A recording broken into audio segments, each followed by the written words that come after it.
Once again, welcome back to KC's Classes. KC's Classes-ന്റെ മറ്റൊരു എപ്പിസോഡിലേക്ക് എല്ലാവർക്കും സ്വാഗതം. This is Kiran CS. Calicut university MCOM third semester exam results ഇന്നലെ publish ചെയ്തു. So result വന്നതിന് ശേഷം പല കോളേജസിൽ നിന്നും ഒരുപാട് കുട്ടികൾ കൂട്ടത്തോൽവി ചില പേപ്പേഴ്സിൽ വന്നിട്ടുണ്ട്. എന്താണ് ചെയ്യുക? അതും സാധാരണ കൂട്ടത്തോൽവി നമ്മൾ പ്രോബ്ലം പേപ്പേഴ്സിലൊക്കെയാണ് കണ്ടുവരാറ്. ഇപ്പൊ തേർഡ് സെമസ്റ്ററിൽ ഇൻകം ടാക്സ് ഏറ്റവും ടഫസ്റ്റ് ആയിട്ടുള്ള പേപ്പറാ. ആ പേപ്പറിലൊക്കെയാണ് സാധാരണ കണ്ടുവരാറ്. ബട്ട് ഇത് തിയറി പേപ്പേഴ്സിൽ, എസ്പെഷ്യലി റിസർച്ച് മെത്തഡോളജി എന്ന് പറയുന്ന പേപ്പറിൽ പല കോളേജസിൽ നിന്നും ഈ പറയുന്ന കൂട്ടത്തോൽവി റിപ്പോർട്ട് ചെയ്തിട്ടുണ്ട്.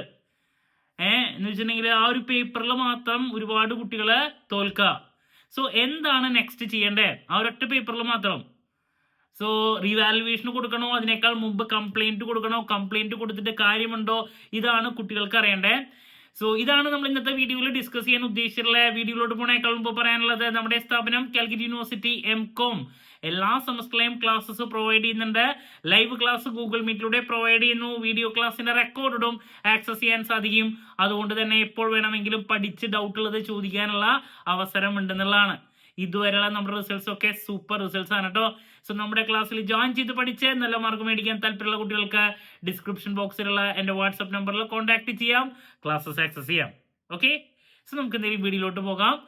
അപ്പോൾ കൂട്ടത്തോൽവി സംഭവിച്ചു കഴിഞ്ഞാൽ അതിനെ കംപ്ലൈന്റ് കൊടുക്കാൻ സാധിക്കുമോ? കംപ്ലൈന്റ് കൊടുത്തിട്ട് വല്ല കാര്യമുണ്ടോ? ഇതാണ് ആദ്യം ചോദിക്കുന്നത്. സോ നിങ്ങളുടെ പറയാനുള്ളൊരു കാര്യം, നിങ്ങൾക്ക് കോൺഫിഡൻസ് ഉണ്ട്, നല്ല രീതിയിൽ എഴുതിയിട്ടുണ്ട് എങ്കിൽ, അത് മാത്രമല്ല ഇങ്ങനെ ഒരു പേപ്പറിൽ മാത്രം ഒരുമിച്ച് കുറെ കുട്ടികൾ പോയിട്ടുണ്ടെങ്കിൽ നിങ്ങൾക്ക് യൂണിവേഴ്സിറ്റി കൺട്രോളർ ഓഫ് എക്സാമിനേഷൻ അവിടേക്ക് കംപ്ലൈന്റ് കൊടുക്കാം. സോ അവർ ചെക്ക് ചെയ്ത് എന്താണ് എന്നുള്ളത് നോക്കിയതിന് ശേഷം അതിനുള്ള റിപ്ലൈ അവരെന്തായാലും നൽകും. സോ നിങ്ങൾക്ക് അങ്ങനെ ഒരു സംശയമുണ്ട്, ഇതൊരു കൂട്ടത്തോൽവിയാണ്, എന്തോ ടെക്നിക്കൽ ആയിട്ടുള്ള ഇഷ്യൂ സംഭവിച്ചിട്ടുണ്ട് എന്നുള്ളത് നിങ്ങൾക്ക് തോന്നുന്നുണ്ട് എങ്കിൽ നിർബന്ധമായും നിങ്ങൾക്ക് കംപ്ലൈന്റ് കൊടുക്കാം. യൂണിവേഴ്സിറ്റി കൺട്രോളർ ഓഫ് എക്സാമിനേഷന് ഏതൊക്കെ കുട്ടികളുടെയാണ് നിങ്ങളുടെ രജിസ്റ്റർ നമ്പറും കാര്യങ്ങളൊക്കെ വെച്ചിട്ട് നിങ്ങൾക്ക് കൊടുക്കാം. ദെൻ അതിൻ്റെ കൂടെ തന്നെ നിങ്ങൾ നിർബന്ധമായും ചെയ്യേണ്ട മറ്റൊരു കാര്യം, കാരണം കംപ്ലൈന്റ് കൊടുത്തു എന്ന് വെച്ചിട്ട് ഇൻഡിവിജ്വൽ ആയിട്ട് നിങ്ങൾ മാർക്ക് കൂടണമെങ്കിൽ കൊടുക്കേണ്ട ഒരു കാര്യം റിവാലുവേഷൻ ആണ്. നിങ്ങൾ ആ ഡേറ്റ് കഴിയുന്നതിനേക്കാൾ മുമ്പ് ഓരോ വ്യക്തികൾക്കും, ഇപ്പം എനിക്ക് കോൺഫിഡൻസ് ഉണ്ട്, ഞാൻ നന്നായിട്ട് എഴുതിയിട്ടുള്ളതാണ്, എൻ്റെ മാർക്ക് ഇതല്ല എന്നുള്ളത് നിങ്ങൾക്ക് കോൺഫിഡൻസ് ഉണ്ടെങ്കിൽ നിങ്ങൾ നിർബന്ധമായും റിവാലുവേഷന് കൊടുത്തിരിക്കണം. സോ കംപ്ലൈന്റ് കൊടുത്ത് അതിൽ എങ്ങനെയായിരിക്കും ഒരു റിപ്ലൈ വരാന്നുള്ളത് നമുക്ക് അറിയാൻ സാധിക്കില്ല. ഇപ്പൊ 10 കുട്ടികളുണ്ടെങ്കിൽ 10 കുട്ടികളുടെയും എക്സാമിന്റെ പ്രസന്റേഷനും കാര്യങ്ങളൊക്കെ ഡിഫറെന്റ് ആയിരിക്കും. അപ്പോൾ നിങ്ങൾ കംപ്ലൈന്റ് കൊടുത്തു, അതൊക്കെ. അതിൻ്റെ കൂടെ തന്നെ നമുക്ക് ഒരു വർഷം വെറുതെ കളയാൻ പറ്റില്ലല്ലോ. അതിൻ്റെ കൂടെ തന്നെ ഡേറ്റിന് മുമ്പ്, റിവാലുവേഷൻ്റെ ഡേറ്റിന് മുമ്പ് റിവാലുവേഷൻ കൂടി നിർബന്ധമായും കൊടുത്തിരിക്കണം. നന്നായിട്ട് എഴുതിയിട്ടുള്ളതാണ്, മാർക്ക് എനിക്ക് ഇതല്ല ഇതിനേക്കാൾ കൂടുതൽ കിട്ടണം എന്നുള്ളത് നിങ്ങൾക്ക് ഉറപ്പുണ്ടെങ്കിൽ റിവാലുവേഷൻ കൊടുത്തിരിക്കണം. അതല്ലാണ്ട് കംപ്ലൈന്റ് മാത്രം കൊടുത്തിട്ട് ഇരിക്കരുത്.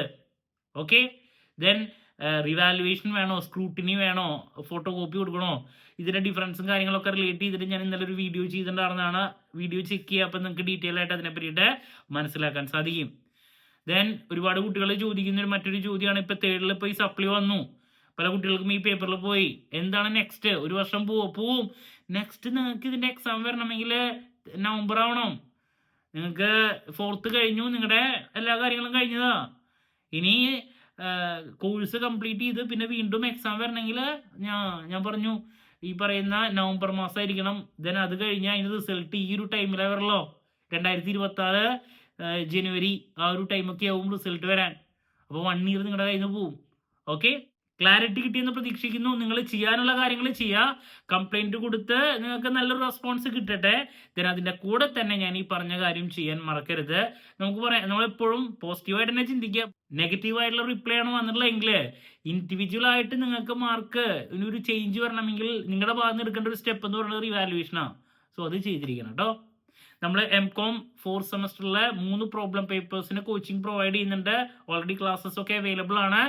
പെട്ടെന്ന് തന്നെ അതിൻ്റെ എക്സാം വരും. സോ പെട്ടെന്ന് തന്നെ നിങ്ങൾ 4th സെമസ്റ്ററിലോട്ട് കോൺസെൻട്രേറ്റ് ചെയ്യുക. ഒരുപാട് പഠിക്കാനുണ്ട്. നിങ്ങൾക്ക് വേണ്ടിയുള്ള എൻറ്റയർ സപ്പോർട്ടിങ് വീഡിയോസ് നമ്മുടെ ചാനലിലൂടെ നമ്മൾ പ്രൊവൈഡ് ചെയ്യുന്നതായിരിക്കും. സോ എന്ത് ഡൗട്ട് ഉണ്ടെങ്കിലും കമൻറ്റ് ചെയ്യുക. അതിനുള്ള മറുപടി ഞാൻ വീഡിയോസിലൂടെ നൽകുന്നതായിരിക്കും. മറ്റൊരു വീഡിയോയുമായി വീണ്ടും കാണാമെന്നുള്ള പ്രതീക്ഷയോടെ നിർത്തുന്നു. This is Kiran CS signing off. Have a nice day. Thank U.